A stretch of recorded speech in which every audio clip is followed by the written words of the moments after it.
So excited to see so many people. If you know me, you know I'm always pushing the major. So we're so happy to have all of these. Yeah, I have some people up here. It's a great and they know I do that. So we're so lucky to have all these George Mason graduates up here. We have Eliana Hanabut from Carney and Company, and they'll each tell you a little bit about themselves after we go through this, and then we'll go for the questions. Brett Rambo, me in accounting, 201 or I mean, he graduated a long time ago. So pains me to say, yeah. And Fariba from PwC. Fariba was the TA in accounting 203. She worked very hard to get out. Paris is very recent grad. Well, you know, worked for Rubino and Company.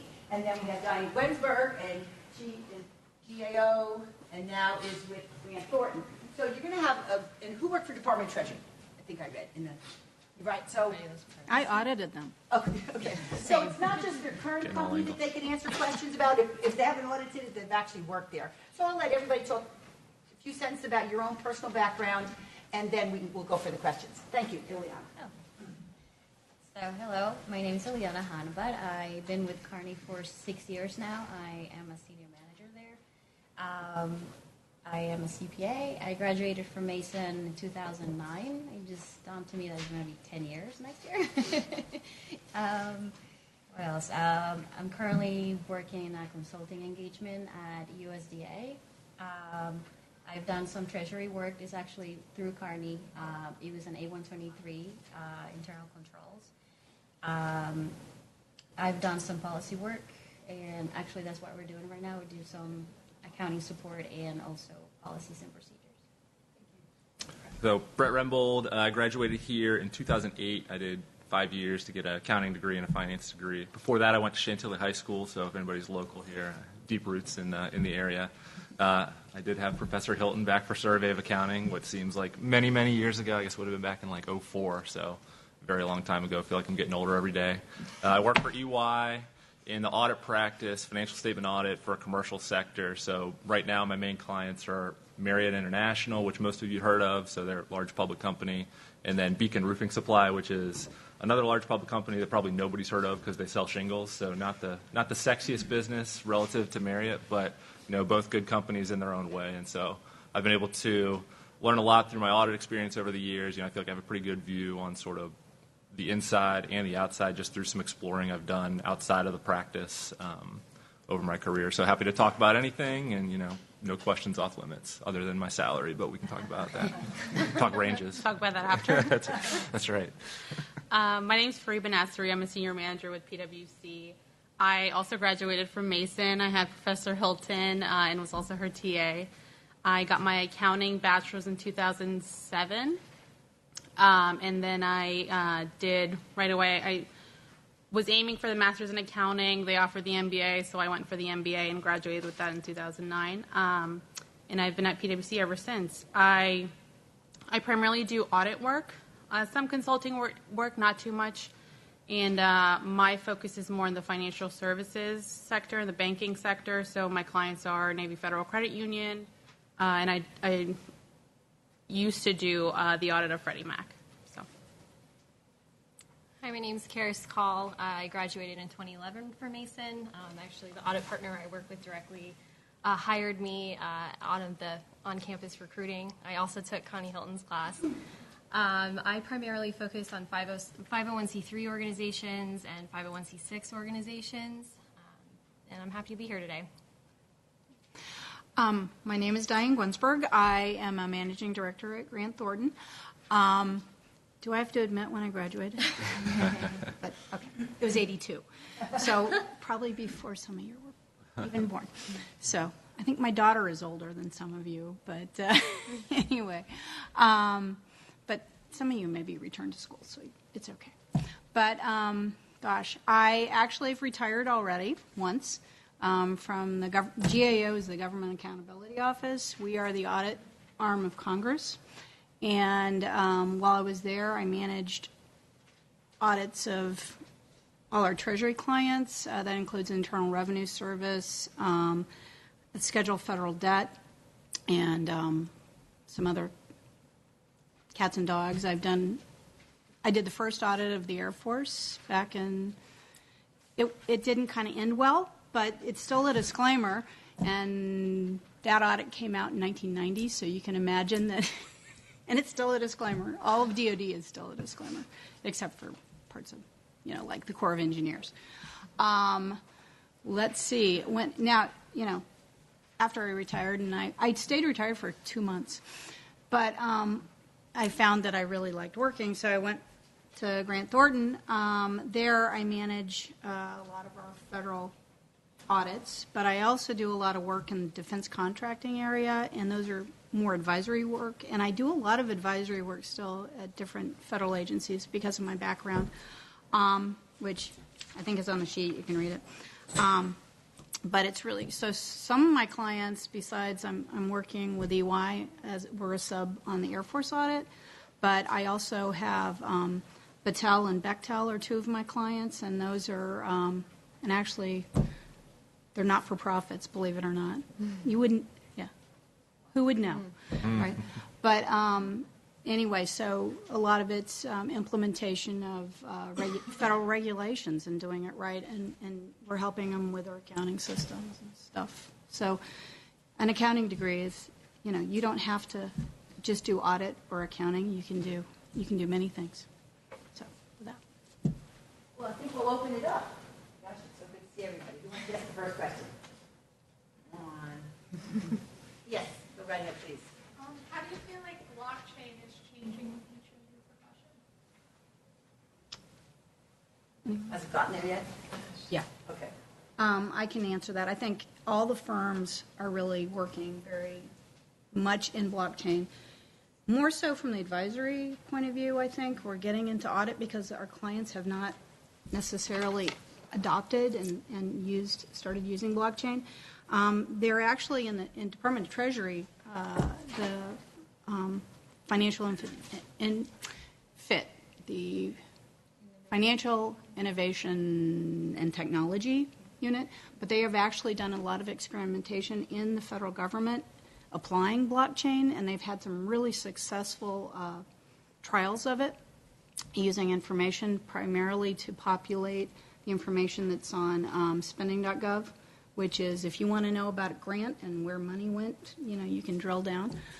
It's great information, but they're adopting. It's kind of federal government's believe it or adopting. not, I have actually introduced it in County Survey, County 203, just so they've heard it.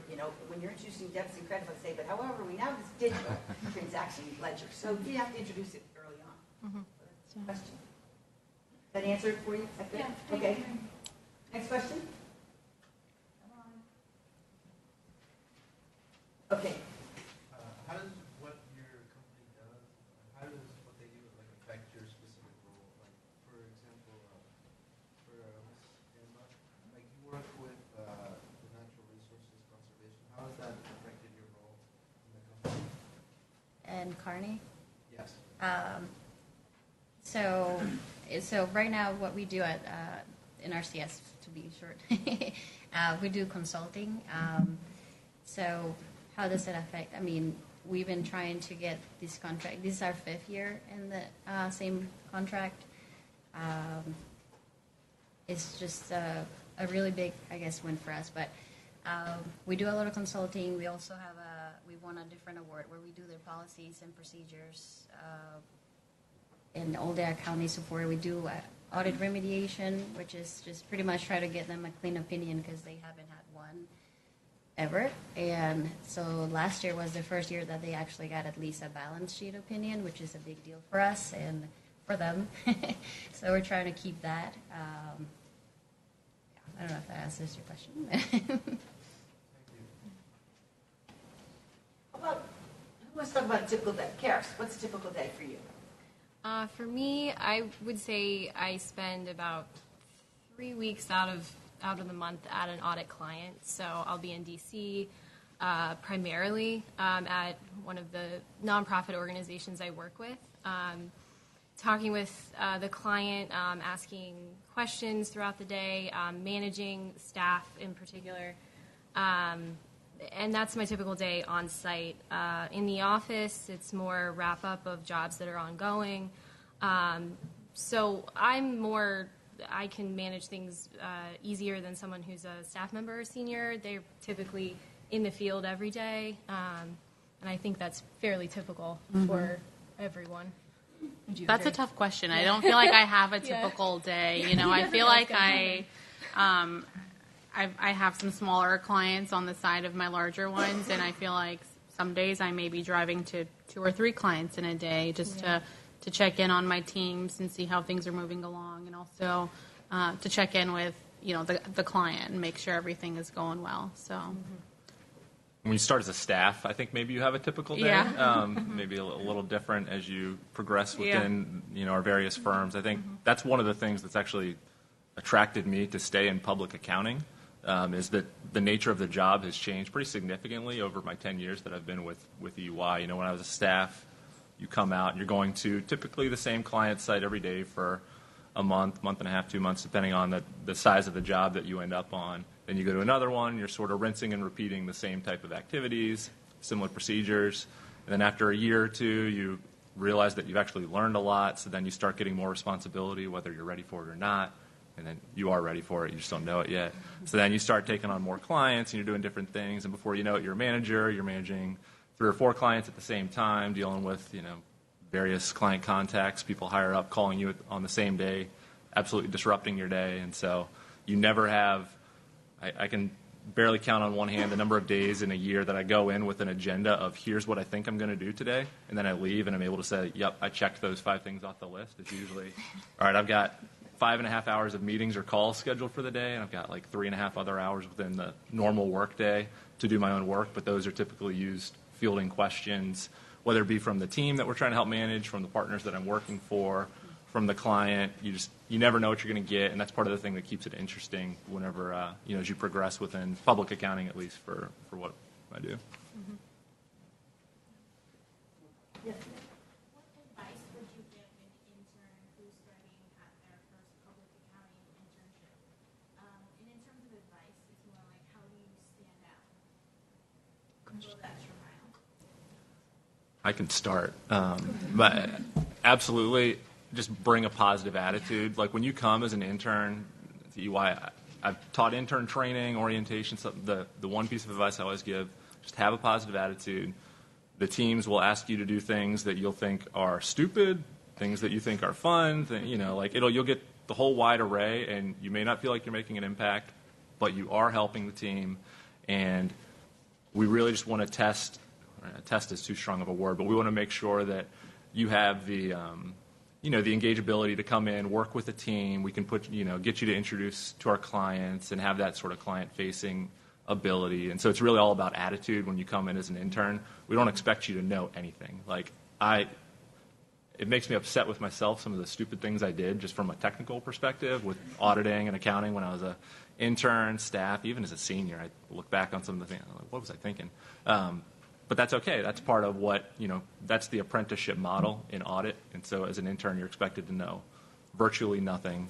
If you know debit left, credit right, you're in a pretty good starting point. So, If I could add to that, I think one of the things that will help you stand out is do not be afraid to ask questions, thoughtful questions. I'm not, you know, and make sure that whoever you ask has time. You know, be respectful. But also ask for work. If you're not working and you're sitting at your desk, you know, and you're done, ask for more work. We love that. You know, that is, don't just assume that, you know, probably it would be a fairly junior, maybe a senior associate that might be managing you, and depending on, you know, what job it might be, someone more senior than that. But don't expect that they know exactly how long it's going to take, because, you know, maybe the work goes a lot more smoothly than they anticipated. Or maybe, you know, you need more time because there's some complicating factor, or it wasn't quite as clean as they assumed, because they will assume, you know, this will take an hour, no problem. And it might not really work that way. So don't be afraid to ask for more work if you're done, but also communicate. Let them know what you're finding. Let them know, hey, I ran into this. Is this something that is unusual? What do I do in this situation? If you don't ask the questions, A, you're not going to learn. B, they're not going to maybe identify an issue or a problem that they want to identify as soon as possible, as quickly as they would have. They're going to have to wait till they review the papers, and they might have to go back and do the work. And, you might not be there because, internships are short. So go ahead and raise things. Communicate. You guys all don't be afraid to ask questions and don't be afraid to speak. It's like even a partner is not going to, there is this thing that I know because I've had interns, they're afraid to speak to me. It's like, really, I'm a person. I might really be nice. I have a daughter. I'm nice to her. And some of them might be mean. I don't know. But still, you should communicate. And that's going to make you stand out so much more than your peers. Because a lot of them are going to sit, okay, we're accountants, right? We're typically introverted. We're nerds. Stand out. Push yourself out. Don't be afraid to ask questions. Oh, yes, sir, go ahead. How do you manage your relationships with clients? Because I imagine that a lot of times the auditor is not the most popular person in the room. Well said. I would say I don't really do the audit work, but we have to also talk to auditors, and I can see how that it's always like, oh, we need to talk to them, and it's always like very, very cautious. But I would say what we do with our client is we try to provide all the support, like get them ready to actually have everything they need to respond, anything that they have, the auditor will request for them to do. Always have an explanation for something. Just be confident. I know they have a reputation. It seems like they have a bad reputation, but it's not. It's their job to look for something that might be wrong, maybe. Hopefully nothing's wrong, but that's their job. And I would just say make sure your client is ready and comfort them. Like, make sure they know you have their back. Have all the support ready, anything they need. Do the research for them if necessary. That's what we do for our client. We do a lot of audit remediation, which is actually get them ready to actually pass an audit. So, yeah, I would say. I think clear communication, open communication is very important. So, if I think I have found something during the audit, I'm not going to just hold on to it and then present it to them at the end and say, gotcha. That's not the relationship that you want with the client. You want to keep them in the loop on how things are going, have regular FaceTime with them. Just open dialogue is always, I think, key to having a smooth audit. Yeah, I think you have to realize that their day-to-day is affected by you being there, but they still have to get all the same amount of work done in their day, even though you're on site. So being aware of that and managing expectations, as you said, and making sure they know when you're supposed to get them things and when they're supposed to get you things, and keeping those clear communication streams is very important. I would say, too, that planning your work effectively before you get there, communicating that, making sure, we have prepared by client lists, for example, that we go through and say, these are things we're going to need from you. We try to give them as much time up front, and that's because, do your research so they don't have to correct your list. Sometimes, in, first year audit, they're going to say, hey, I really think you need this is really, but if you've done your homework, you're going to annoy them less and be respectful of their time. If they look like, if you know that they're closing the books it's the end of the month, probably not the best time to demand something and want it yesterday, okay? Because that makes you look bad. They're going to have a really bad impression of you. So I think that mutual respect and get an understanding. When you have your opening conference, you're going to meet with your client, you're going to have, your engagement letter and stuff like that. Make sure that you understand from them what their busy times are. When are they available? Are they going to go on vacation? Because nobody likes to have a deliverable during vacation, and things like that. So try to make sure they understand your schedule and you understand their schedule. I think the one thing I would add to that too, I would tack onto the communication being by far the most important thing. But I also think it's important to realize that as auditors, we do provide a service. It's not that we are 100% adversarial in what we do with our client. Right. I think, with the clients I work with, I have very good relationships with 95% of them. There's obviously people you're not always going to get along with.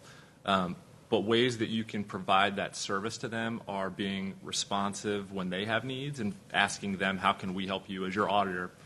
Case in point, this morning, Marriott is going through a technical accounting issue right now as part of their quarter close, and they're trying to message internally up the chain to their chief accounting officer. And so we had a meeting with the people directly below and said, how can we help you? And they said, well, can you try and lay some groundwork on this issue with the chief accounting officer? We said, okay, take that as a to-do. So then we, later on this morning, met with the CAO, started, planting the seeds, so to call it, so that whenever they came back up later in the day to try and push on this, he'd already been thinking about it a little bit more. So again, there's ways that you can help, even though, if they didn't get to the accounting conclusion that we thought was the right answer, then we would have a bigger issue. But, there's always ways to kind of work around this and provide a service as opposed to just, like you said, you don't want to come in on the last day and say, thanks for giving us this. We disagree with everything you gave us, and, let's start from scratch. There's ways to work around that, and, communication being the biggest key to everything. I think what we always say is, just to summarize that, no surprises. Yeah. There should be no surprises on an audit. Nobody likes to be surprised. Especially with fees, right? More questions? I know several accounting majors are worried, not just about blockchain, but artificial intelligence and what's going on with the rumor that we're going to be put out of jobs. I can actually answer that. Okay. So I went to a conference last week, and they had Treasury and FIT that Diane mentioned, and they were saying it's actually more to support what we do. Accounting is always going to be there because it's really professional criticism. Like, you actually have to solve problems. It's not like something a machine can do. It's really to facilitate, I would say, very tedious work that we would do, reconciliations, things that are pretty more straightforward yeah. But I think accounting is still going to be needed always. We have to do the higher level thinking. Yeah. The machine can do the work, we still have to do the higher level thinking. I think it'll definitely create more competition for the entry level positions, because a lot of the artificial intelligence, a lot of the technological developments that we're using on our audits, I think a lot of them will be the more routine tasks that you would typically give, say, an intern or a first year associate. So I know our hiring goals will be a little bit lower than they may have been in the past. So it'll definitely create some more competition. And you're part of the CPA exam, they want the higher level thinking because, in my day, we had to memorize everything. Now they can look it up in the textbook. They want the thinking about how to apply. I know it is unfair. We had to memorize everything. Less memorization is what they're saying, especially in the audit area on the CPA exam. When I started work, there was no internet. Can you imagine that, guys? We had a word processor. That was a big deal, that we could actually type reports and not have a secretary retype them constantly. So a lot of people thought that innovation, as it is, would take away their jobs. I can tell you, it hasn't taken away jobs at all. I mean, we're working, I think we do more for our clients. It's not as rote and routine. We're getting into more decision-making, analytical things, getting better data so you can make better decisions. So, and it might be that instead of just doing the ticking and tying, which are the routine stuff, the reconciliations, if I could get rid of reconciliations, by the way, I'd be so happy. It's going to be more the analytical. Maybe we'll have more people with accounting backgrounds going into advisory so they can actually, help a client understand their data and how to use it better, as opposed to maybe the real basic skills. But I don't think it's going to be a reduction per se. I think it's just going to be a shift. But that's my opinion. Right. Something to think about. Which so leads us to, since a lot of you just, second or third year, what's your opinion of a master's, MSA, or a double major to get the 150? What do you think? I mean, is the master's degree more valued, or how do you see that? Because they're trying to make the decision. They're going to make the decision, right? How am I going to get the 150 hours? What's the opinion up there? I mean, I personally, I went the master's route. Looking back, I didn't really need the master's, I think. I mean, my clients are more focused in the financial services industry, so I think, there are times where I wish I would have had the double major with finance instead. But, I mean, either way, I think I would have ended up in the same spot I am right now. So both, two good paths to choose from. I think my message on that, I don't have a strong view either way. I was sitting here like, oh gosh, I hope she doesn't look at me because I don't know what I would say. I think what I would say is whichever direction you choose, the focus is going to be how well do you do in your, your major courses, right? So your accounting course, if you're trying to get an accounting internship, how have you done your intermediate, your advanced, your upper level accounting courses? So either path you go, that's going to be critically important. I think having a degree from George Mason with those good grades is your ticket to get your foot in the door. And then from there it becomes what's your social capacity, your personality when you go through interviews and things like that. And then ultimately when you get put in front of clients or on engagements, whatever it is you end up doing. And that'll drive the direction of your career. But, whether it's a MBA or a, dual degree, double major, I think you can go either path and be successful. I would say, do any of you think that you might go into academia or want to? Yeah, that's a good point. Okay. Master's. Yes, 100%. Definitely, and probably PhD.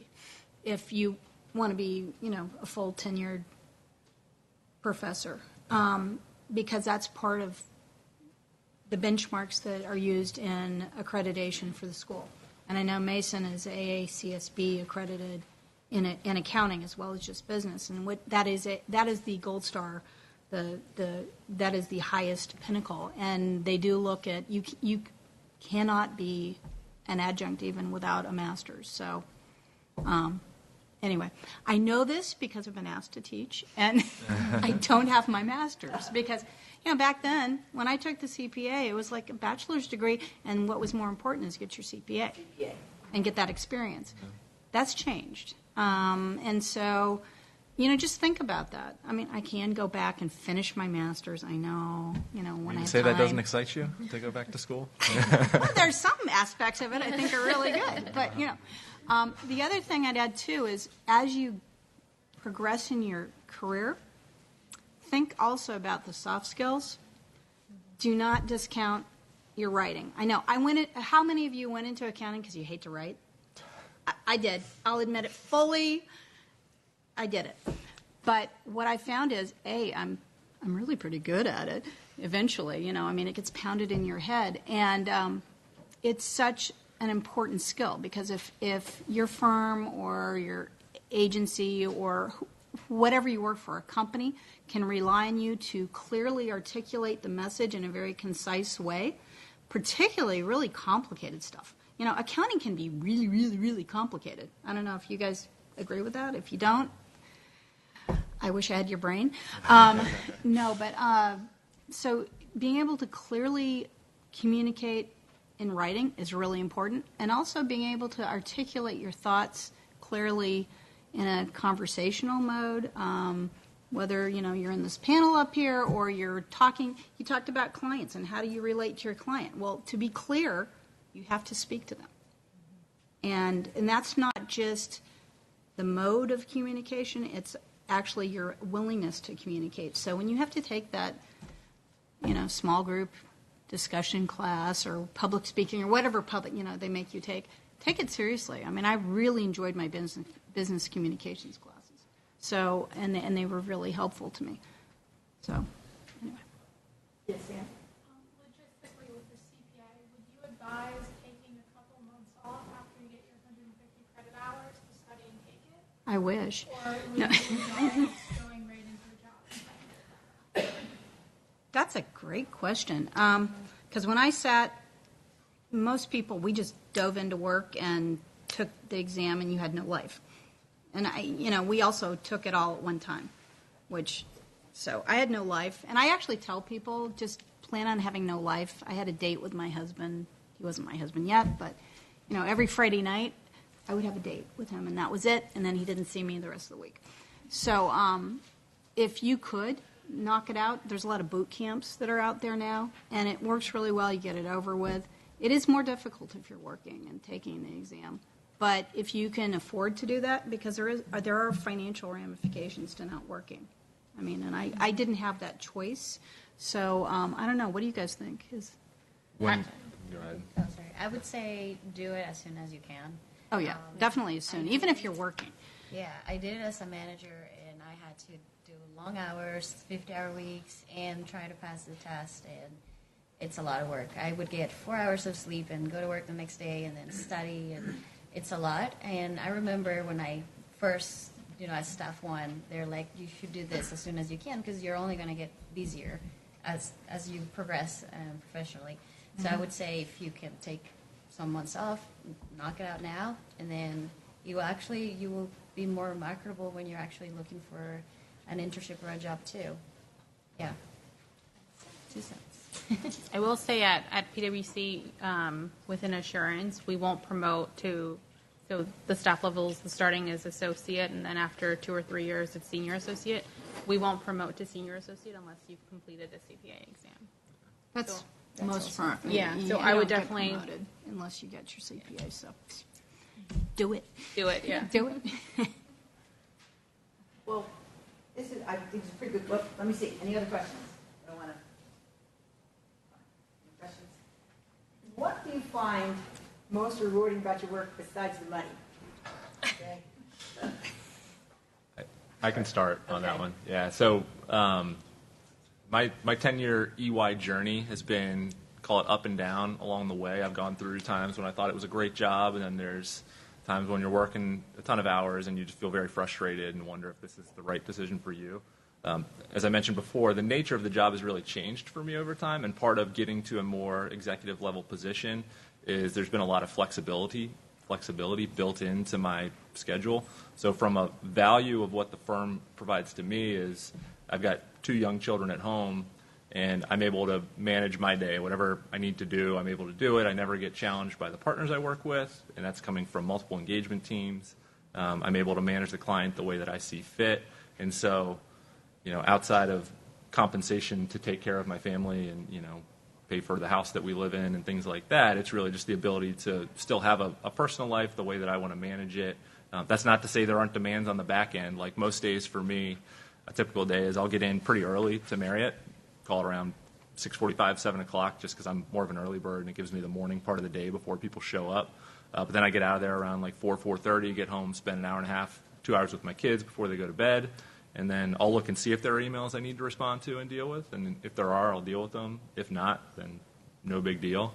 And as long as you're getting the work done, then nobody's going to, criticize you or challenge you or anything like that. So it's really the flexibility for me has been the biggest thing. Reba? I would also agree with the flexibility. I also have a young child, and I value that flexibility a ton more as a mom, as a parent. And I would say you're always around very smart people, right? I feel like I feed off of that, and I learn something new every day, even after all these years. So I love the people that I work with, and these firms are all fairly large firms, and there's an unlimited number of people that you'll come across, and you'll learn something from each person. So I do value that as well. I would say for me, it's the variety of clients that I service. I didn't realize before I started that there was a valve manufacturers association, but I do now because of the clients that I work with. And this area is very unique in that you see, for nonprofits specifically, you see very unique mission statements, and working with that on a daily basis and working with the individuals I do as a client base. It's very inspiring, and just being a part of that is really great, and I love being in the industry. So. Diane, you came back. You were retired. Why? Oh, I hate being bored. The other thing, too, that I Certainly think... never bored in this profession. No, we're never bored. Besides the variety, and I agree with everything you all have said, I think one of the things that makes me excited about work is the satisfaction I get from solving problems for my client. That is so key. When you can go in and make a suggestion for improvements, even a really small little thing, because that small little thing might really snowball and make a big difference. Maybe not, but a lot of times it does. And knowing that you've improved, I don't know if any of you were Girl Scouts, and we leave things better than we found them. That's kind of the same with being in a CPA firm, and this carries over from when I was at GAO, which is kind of like the CPA firm of the federal government in a way, or IGs are kind of that way too, but in a narrower focus.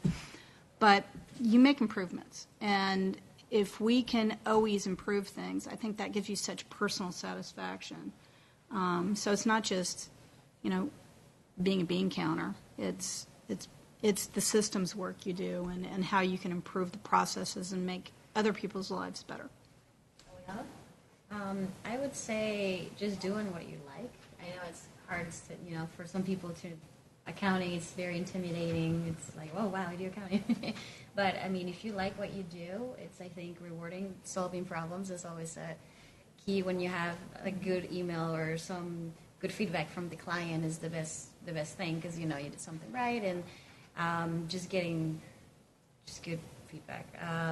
And also flexibility at Carnegie. I have a baby, and it's really nice to have a good flexible schedule where, as long as you get your work done and, working from home even or anything like that, that's nice that, you have a company that actually gives you that option. Yes, sir. I would really like to hear your opinion about getting an exposure and experience at a smaller firm compared to a bigger firm. Where would somebody gain more exposure and experience compared to initially the first 2 to 3 years? Well, I'll answer that because my firm is probably the smallest here. But as far as a small firm is concerned, I would say everyone kind of puts on multiple hats, and when you first start, you're not exempt from that. So you might get, I would say, a more breadth of experience in a way, because you might touch different things that you might not in a bigger firm, in an effort to kind of help your firm potentially get a new client. You might have to review a proposal, something that you might not even look at if you're in a bigger firm. But I don't know if anyone has any. I went straight for the big firm. Yeah. Yeah. Yeah, I'm like you. I can only speak to the big firm, but I agree with what you said on the breadth Yeah. being. You'll see more as a new employee in a smaller firm than you would at a larger firm, because if you come into a big four, depending on the client base you end up with, but if you end up on a global multinational audit, for example, you're not going to be doing top down the entire audit as a staff, right? You're going to be focused on cash at year end or AR or some subset or some component of the financial statements. Now that grows over time, so as you become a senior and a manager, you're going to see the broad picture. And it does vary by client. It definitely varies So by like client. a Marriott would be much different than a small fund that you're working on where you would be. Exactly. So you may get that experience at a large firm as well. But to add to your point, I know at larger firms, at PwC you are required to pick one of the lines of service. So if you're in assurance, you typically wouldn't be working on a tax engagement, for instance. That actually brings up my next question. What advice would you give, do I go to tax? Do I go to assurance? Do I go to advisory? Now, none of you are tax. I know Carney doesn't even do it, but students, when they go for the interview, that's one of the first questions people ask them, and they're like thinking, well, I haven't had my tax class yet. Or what advice could you give them about which service line to perhaps choose? I know a lot of people who have actually started out like in tax and maybe saw an opportunity, because some firms, the balance of staff, you might need somebody in audit or in advisory or even for a short-term project. So, and I've seen that at Grant Thornton, and I've seen it in other firms too that I've worked with. It's not like you're locked in for life, Don't think that, I picked audit, so I'm only going to be able to do audit. You can actually ask for other opportunities, whether it's a secondment, like we have people that go internationally because they want international experience. Whatever it is that you want, you might choose, going from public sector to private sector. because all the firms will do federal, state, local audits, not-for-profit. There's so many different areas that you have to communicate. It gets back to communication again and speaking to them and asking for those opportunities, being open to opportunities. It might be more work. If you've been doing tax, and the bridge between tax and non-tax is a little wider, honestly, than not. But I know people who have crossed that divide. But usually, tax people are tax people, and audit people are, it's, audit and advisor are closer, I think, than tax, But, and you know what you like? When you take a class, tax can be fun, but you have to like to fill out those forms a lot, unless you go into tax law, and they get to do the fun part. They get to do advice. We usually just do tax returns. They do some advice. In the bigger firms, they'll do more advice. I don't know if you all are aware, 2 years ago, one of the Elijah Watt Sells Award winner from Virginia is at EY in tax. Mm-hmm. It's the highest score in each state. And George Mason had the student in the state of Virginia who had the highest score, get 4 chances, and you have to score over 95.5. And he can tell you that he scored like 96.3 or whatever he did. Well, of course, George Mason's quite proud of that fact. And he just so happened, obviously, he's pretty smart. He chose tax at EY. Mm-hmm. I mean, I think too, when you start, you may go through like a busy season and decide, I want to see something else. Summertime is a little bit slower in the audit world, I think. So we do give a lot of the staff opportunities to do rotations in other practices, including recruiting, for instance, something completely not even accounting related. Mm-hmm. But I will say at some point, you need to decide, because the higher up you go, the more difficult it will be to start something new. Mm-hmm. The other thing I'll add, there are fewer tax internships and tax staff roles than there are audit roles. So I know for our practice, GPS, or so, private sector and commercial audit, there is much more availability for staff to come on board, interns to come on board in those sectors, as opposed to, advisory is very challenging to get at the intro level, and then tax as well. You can obviously get tax internships and tax staff roles, but it's just there's a smaller available number of positions for that. So it's just something to keep in mind. If you're totally up in the air and don't know what you want to do, I would say start audit, and you'll be able to get your foot in the door. And then if after a year, like they've said, you want to try and move to advisory or something like that, then that would be a path. I think too, if your long-term goal isn't to stay at whatever accounting firm you're at, I don't know, I think audit would be best to go into, just because you get to see a much wider, you get a wider experience, exactly. You're not really focused on one thing. Yeah, a lot of people in audit and advisory, too, go to work for their clients. Mm-hmm. They need a CFO or somebody in their CFO shop or something like that. And those are, they're going to look to you, you're the client, and they're going to want to, they say, especially if they like you, right? And they say, these are smart guys. We'd like to hire them. So that's one avenue. And then I've noticed, too, that more and more as the tax code gets a little more complicated, especially in the large firms, not so much the small firms that do like tax and write-up type work, but they're looking at LLMs and tax.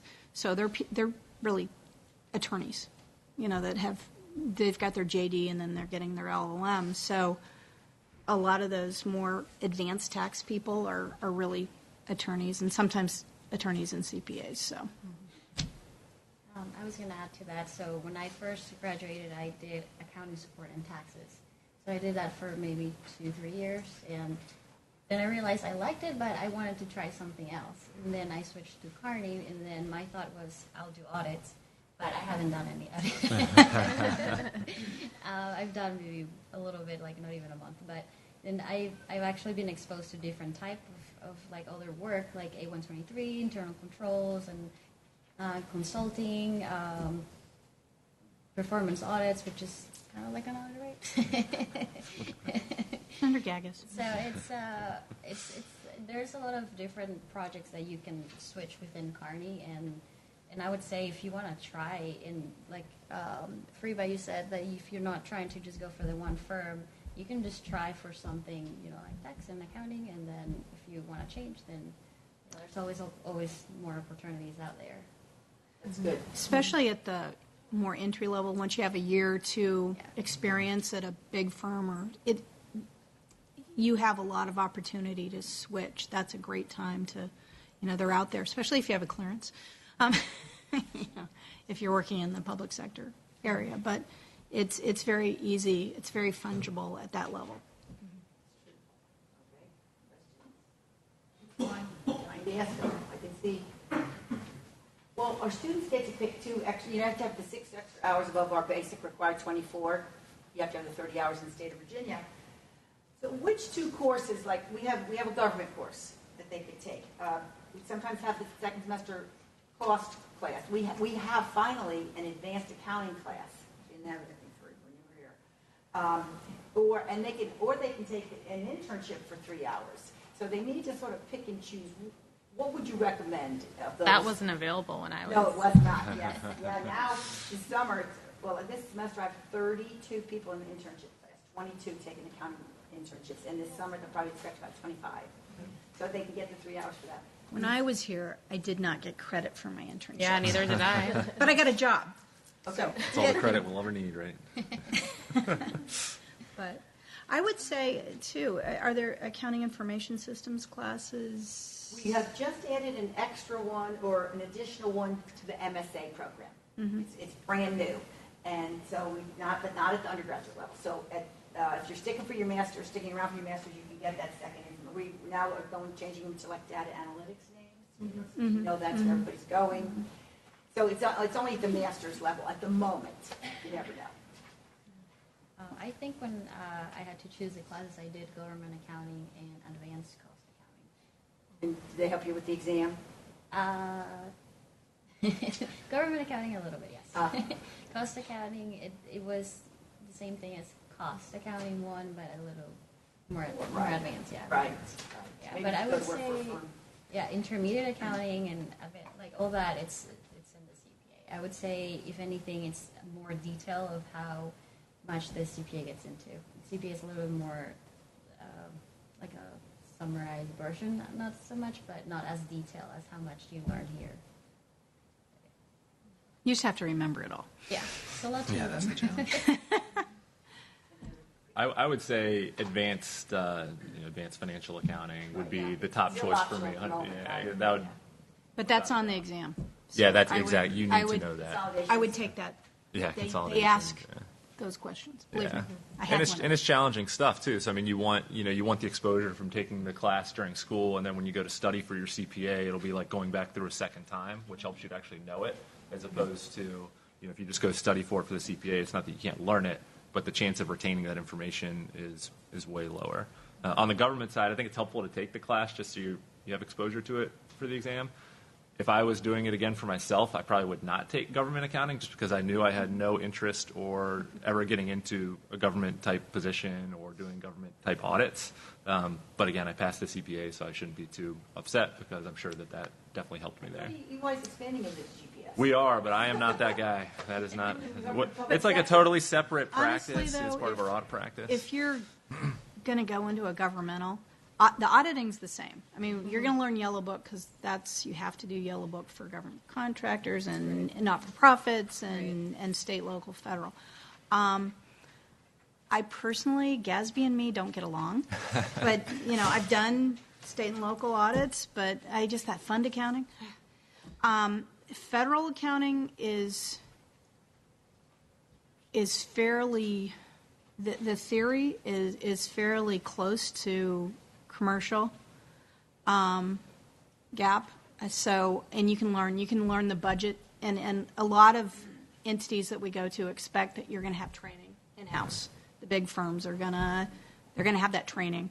In the federal government, we had that training, and there's courses you can take. So, it's not a bad class to take because it is covered on the CPA exam, which is a plus. But I don't know. I got more. If you're between governmental and advanced, I'd take advanced. That's just my opinion. We're approaching 5 minutes, so I have one more thing I'm going to ask them, but I would defer. Anybody here? What is the one thing you wished you had known before you jumped into this wonderful world of accounting? Start over here, Eliana. I would say that it is a lot of writing and communication. Like Diane said, it's you would think you chose accounting because you don't have to write, and that is not true. Okay, your teachers, right? Yeah, and it's a lot of you will do the math, the reconciliations, all that, but you have to be able to communicate and make sure they understand what you're saying in a more simplistic way. I would say, not in like so much accounting terms. So that's when it's a little bit challenging, and just communication between also you and your managers, staff, and you, yeah, Great. it's key. Right. So enjoy college? No, I'm just kidding. Enjoy being a student. Yeah, schedule changes. But no, seriously, the kind of two things. One, it's so much more people-driven than I think I ever realized. And fortunately, that's, at least for myself, I think that's a skill that I carry. Whether other people that talk to me think that's a skill for me is another question. But I think relationships and people and how you manage your clients, your teams internally is crucial.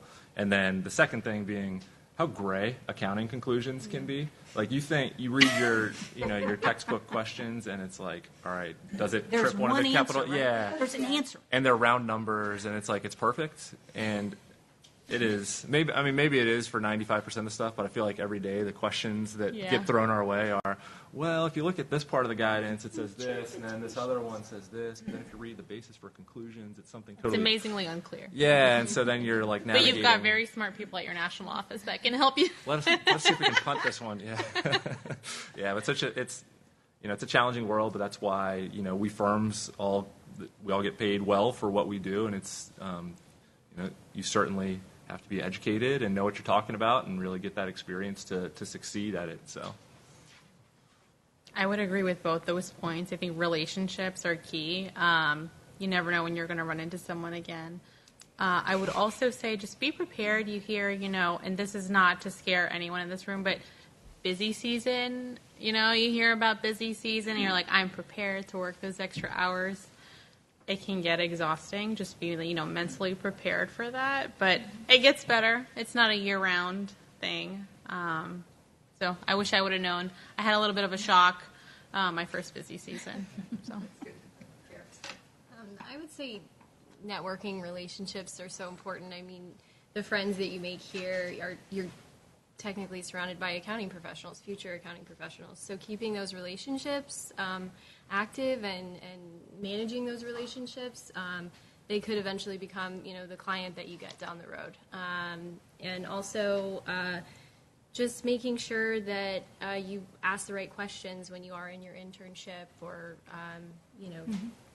going Interview. Yeah, exactly. Questions and being ready to just having a good attitude overall.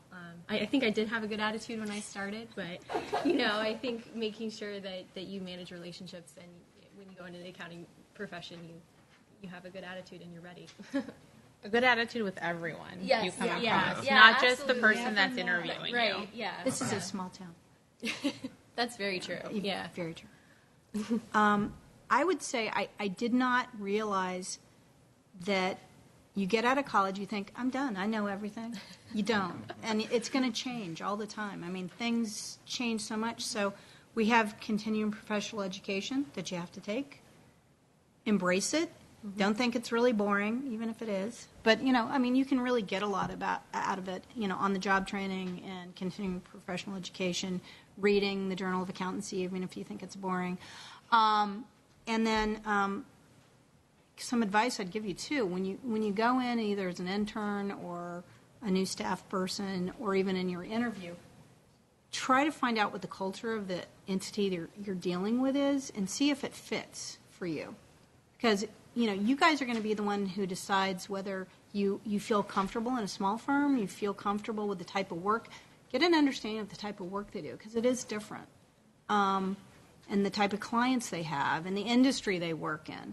And really explore all the options. Don't say, I want a Big Four because that's the only thing for me. Maybe you'll fit in better with a small firm or a government agency or, at the state, federal, local. Some of you have talked about academia. That's great. We have to give back. and they pay really well. Accounting is one of those, some of my friends are accounting professors. That's not a bad gig. That's people who have PhDs. Oh, that's yeah. There's a tremendous need for PhD accounting. I mean, you will get. I think it was a 5-to-1. If you graduate with a PhD, there are 5 empty positions out there looking for people with PhDs. Not to totally plug academia, but I do have a lot of friends in that area, so they beg, and it's not a bad gig. But I think even if you did that, getting the practical experience will help you so much, because when you teach people, you'll know what you're talking about, which really helps. So my best professors are the ones that had practical experience, and then they went back into teaching. And hopefully no one in here is listening to me that didn't do that. So, but it's a fun career, and it's very varied, and you're not stuck in one place. So just don't think you have to stay in one path all the time. But you're right, you're going to build your knowledge, but you can use that to segue into something else. Right. And that's okay. Well, I mean, we know you're very busy, so thank you, and I think you've given them a very good insight, and now we're going to thank you, and then you can network. Please network, and there's still some snacks over there, but let's give them a round. Thank you. I know you're so busy.